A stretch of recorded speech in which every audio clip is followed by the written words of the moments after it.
Hey folks, this is Scott. Just wanted to jump in here while I was editing and throw in this quick clip to say thank you to all of our subscribers. We have over 500 subscribers now, and I just can't believe it. When I started this channel after I retired, I thought maybe my immediate family might watch it and get a kick out of it.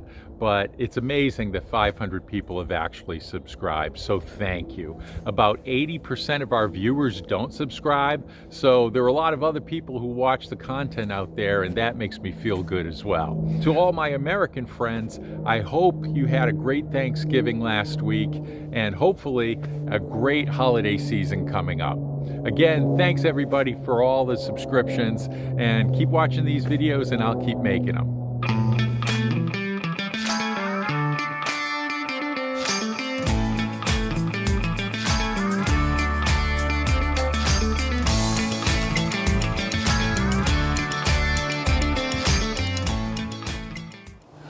Well, today I'm over by the raspberry patch to start, and I have two kinds of raspberries. One is a biennial, so the first canes come up the first year, and then the next year they produce fruit.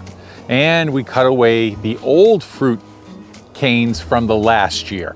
So that's what we're going to do with those. But first I'm going to start with our everbearing strawberry, which is a variety called Himbo Top. And this Himbo Top grows in the spring, falls away a little bit, but then also grows again in the fall. And that's why they call it an everbearing variety. So this variety I can cut down just a little bit above the ground and it'll be good for the winter. So I'm gonna put wood chips down over it to mulch it for the winter and help the strawberry survive a little better. It's supposed to be a warm winter, but I'm still gonna mulch them anyway. So let's start with the Himbo Top variety, and we'll cut those down and get rid of the old canes so that new growth can come up next year. And of course, I'm going to throw a little compost on here too.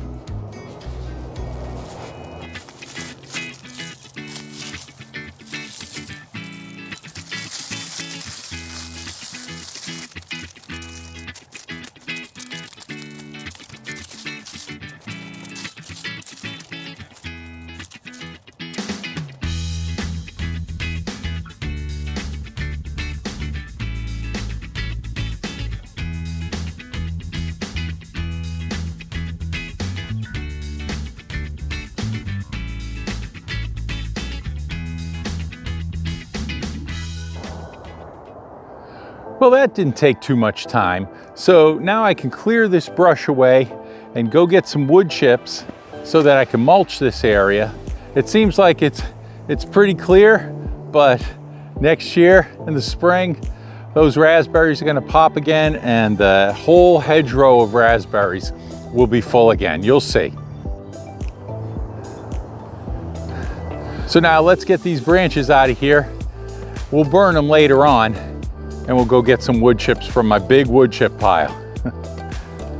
It's been a fall project of mine to try to get rid of it, but it's like eating an elephant. You gotta go one bite at a time.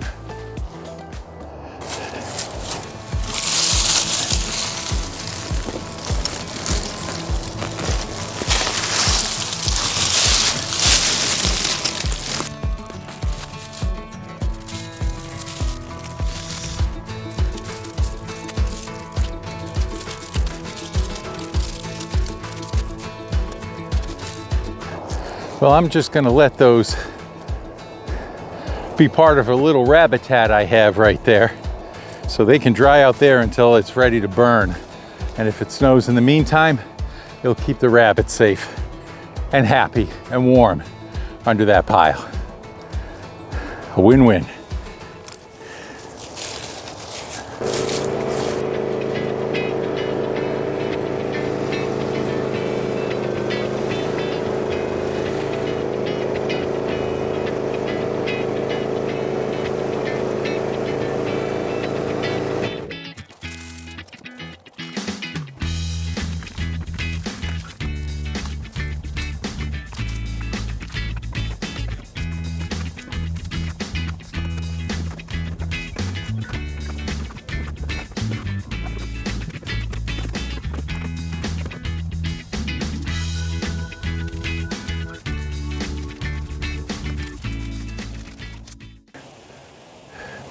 Well, I may get a few more wood chips for that, but I'm going to consider that a success and enjoy that win for now.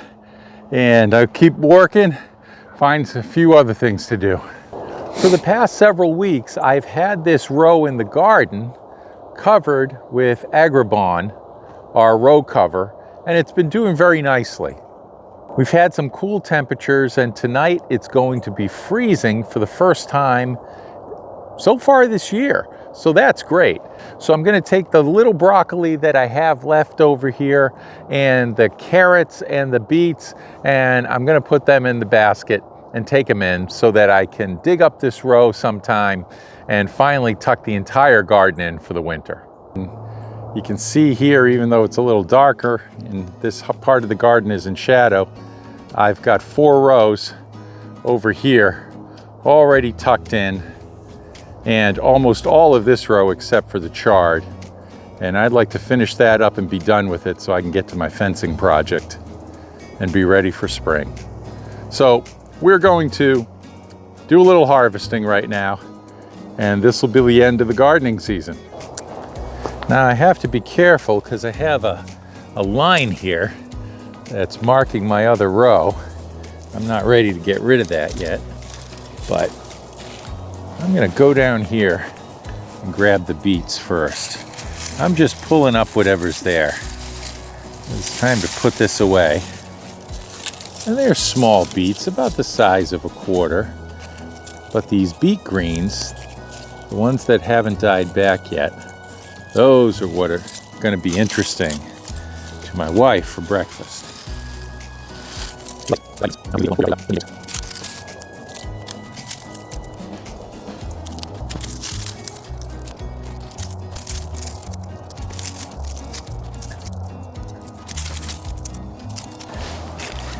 Now there, take a look at that.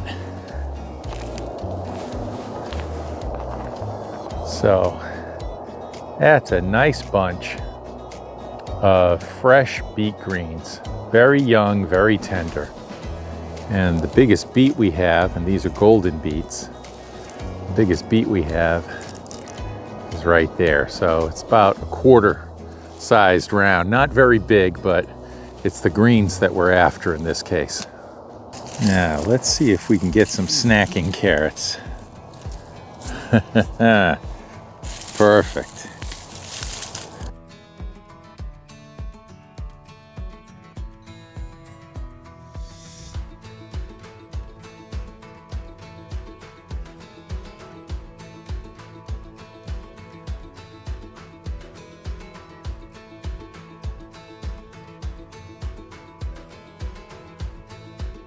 And now, I'm gonna go after the broccoli.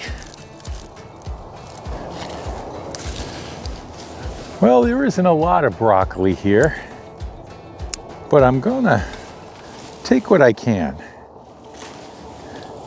There's a nice little head right there. I like that. There aren't too many that nice, I think. But we'll go through, see what else we can find. I've got a lot of greens here that I think will be nice for the chickens, but I don't want them to get the good broccoli. That's for me. I'll keep running through here. Here's a nice one.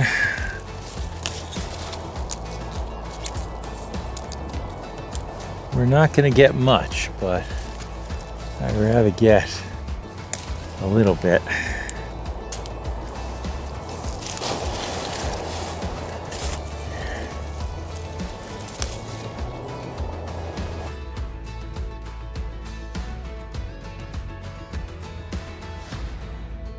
Yeah, you're all done. Okay. Check that out. So that's the last harvest of the season right there. We got a few broccolis. There's a good one right there. So, well, it's nice to get a last harvest in, especially this late in the season. So I'll take my row cover off here permanently, take the vegetables inside, and then I can get to getting after that bed and tuck that one in for winter. I'm gonna pull the broccolis right now so that I can feed them to the chickens. They'll enjoy that before the sun goes down. I've had a bunch of other projects I've done off camera today, so it's been a really good day overall. I'm just real happy that I got the raspberries done, as well as getting this row ready to be tucked in. This is Scott at the X-Fed Homestead. We'll see you next time.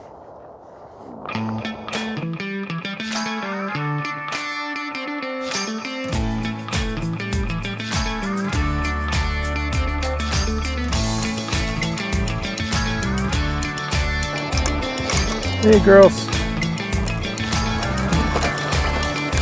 There we go. Come on.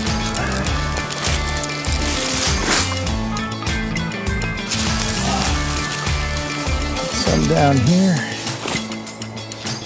Go to town.